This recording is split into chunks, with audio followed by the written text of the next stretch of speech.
Halo semua, selamat datang kembali. Pasar lagi merah-merahnya kan? Bikin deg-degan? Nah, hari ini kita bakal bongkar tuntas gimana caranya survive di tengah badai pasar saham langsung dari sudut pandang trader jagoan, Hengki Adinata. Udah siap? Yuk kita gas! Gini, pertama-tama kita harus sadar satu hal. Yang pusing sekarang ini bukan cuma kita-kita aja. Hengki Adinata sendiri bilang, bahkan yang senior yang modalnya udah gede banget, itu juga kena mental. Jadi kalau Anda sekarang lagi ngerasa cemas, wajar banget. Anda nggak sendirian kok. Ini tantangan nyata yang kita hadapi bareng-bareng. So, pertanyaannya sekarang, gimana caranya kita bertahan di pasar yang lagi berdarah-darah kayak gini? Panik jelas bukan jawaban. Tenang, dalam beberapa menit ke depan, kita akan coba petakan bareng-bareng sebuah strategi yang jelas. Kita ubah rasa cemas itu jadi action plan yang konkret. Oke, ini dia peta perjalanan kita hari ini. Ada 5 bagian penting. Pertama, kita lihat dulu seberapa parah sih badai pasarnya. Kedua, kita batau oprek pola pikir baru yang wajib kita punya. Ketiga, nah ini intinya, panduan bertahan. Keempat, kita belajar membaca para pemain besar. Dan terakhir, kita lihat permainan jangka panjangnya. Lengkap kan? Yuk mulai. Sip, langsung masuk bagian 1, badai pasar. Kita validasi dulu tantangannya. Yuk, kita lihat realitanya sama-sama. Biar kita tahu musuh yang kita hadapi itu kayak gimana. Biar kebayang, coba deh lihat data ini. Penurunan IHSG tahun ini kan udah sekitar minus 17%. Tahu nggak, angka ini tuh bikin performa tahun ini jadi yang terburuk kedua dalam 20 tahun terakhir loh kalau kita bandingin sama penutupan tahunan. Jadi ini bukan sekedar koreksi biasa-biasa aja, ini beneran badai, makanya tekanannya kerasa banget. Nah, karena kondisinya beda, cara main kita juga harus beda. Masuk ke bagian kedua, pola pikir baru.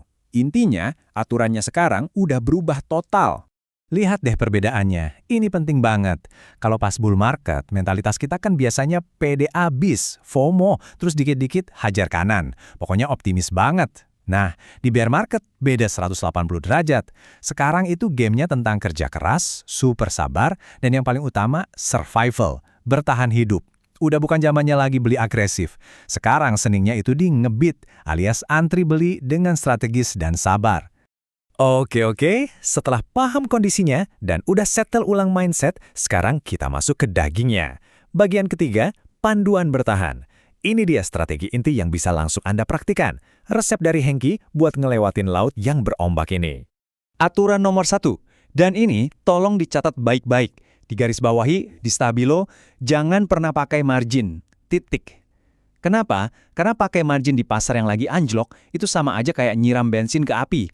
Portofolio segede apapun, kata Hengki, bisa ludes dalam sekejap. Jadi, ini aturan harga mati. Gak bisa ditawar, jangan sentuh margin. Sama sekali. Oke, terus di tengah badai ini, apa dong pegangannya? Nah, salah satu sinyal paling kuat itu adalah real buyback. Ingat ya, real ini bukan cuma pengumuman di media, tapi aksi nyata emiten belanja sahamnya sendiri buat nahan harga.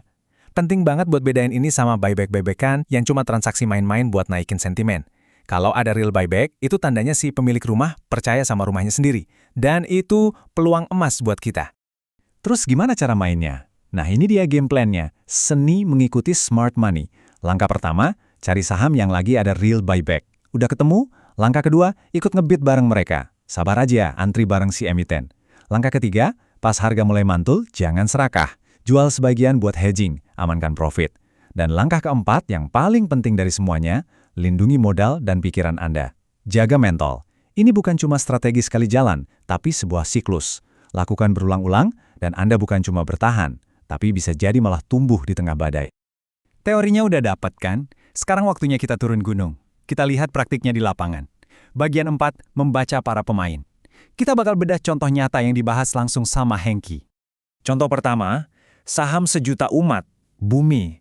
Menurut analisis Hengki, ngarep bumi ke 500 tahun ini kayaknya mimpi di siang bolong. Kenapa? Simple. Retail dan smart money itu sama-sama nyangkut di harga atas. Banyak yang pengen keluar. Jadi begitu harga naik dikit, langsung ada yang jualan. Penjualnya tuh kuat banget di atas 230.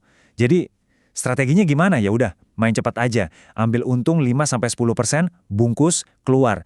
Jangan mimpi aneh-aneh dulu. Slide ini seru banget, karena ini soal milih lapangan tempur. Hengki ngebandingin 3 grup konglomerat raksasa, dan untuk saat ini jagoannya adalah grup Bakri. Kenapa? Ada beberapa alasan. Pertama, soal free float atau transparansi lah gampangnya. Di grup Bakri, pergerakannya lebih kebaca. Kita bisa lihat siapa yang jual, siapa yang beli. Beda sama grupnya Pak Prajogo Pangestu yang cenderung lebih gelap. Kedua, lihat performa sahamnya. Ini bukti nyata. Beberapa saham grup Bakri kayak ENGG malah bisa bikin all-time high low pas pasar lagi begini. Gila kan? Ini nunjukin kekuatan mereka. Sementara saham grup lain masih pada tiarap. Jadi simpelnya, milih saham grup Bakri sekarang itu kayak milih bertarung di medan yang kita kuasai. Peluang menangnya lebih jelas. Nah, ini konsep yang krusial banget buat dipahami. Pecah kongsi. Gini, kalau zaman bull market dulu, kan formasinya emiten plus retail lawan asing. Kita kayak satu tim. Sekarang, lupakan, udah pecah kongsi. Ini pertarungan 3 kubu.